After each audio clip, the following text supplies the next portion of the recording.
Maker Productions. Abokin rayuwa ni dai da kai zan rayuwa.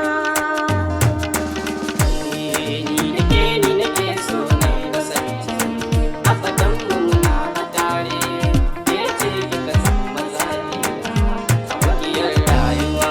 Da kai ni nake so na kasance abadan muna a tare, kai ne ka san mazaɓi abokin rayuwa.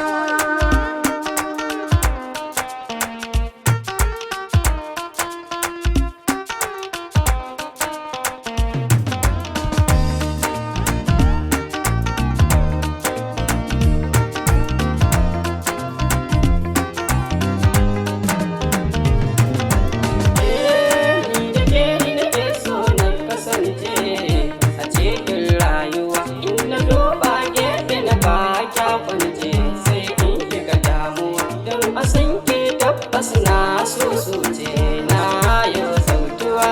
Ni da yake ce na ke yabawa. Dan kin zarce jikowa a cikin rayuwa.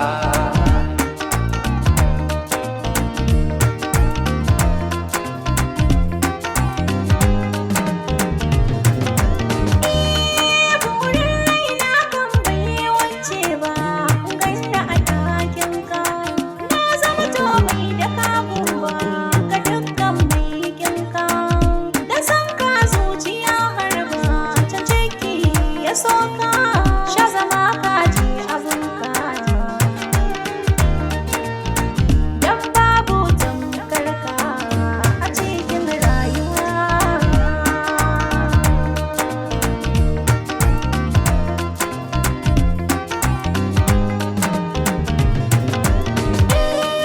Kamata ke na bai mi sona din ke ce garkuwa.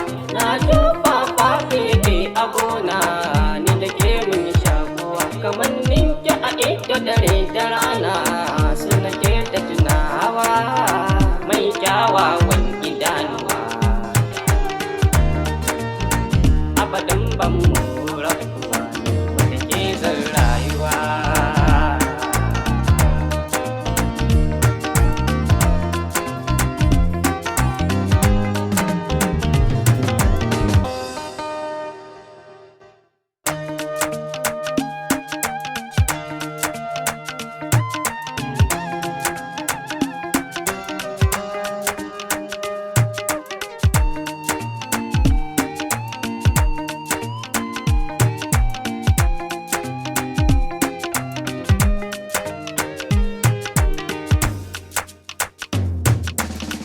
Ni nake so na kasance a fadan mu muna a tare, ke ce kika san mazaje abokiyar rayuwa.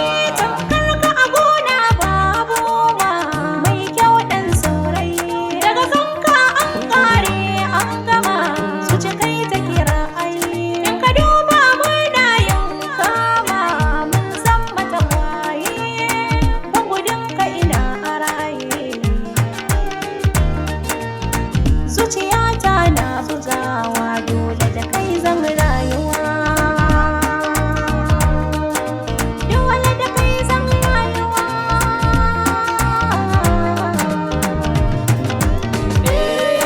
Mace mai daraja da kima an san ka da alkunya.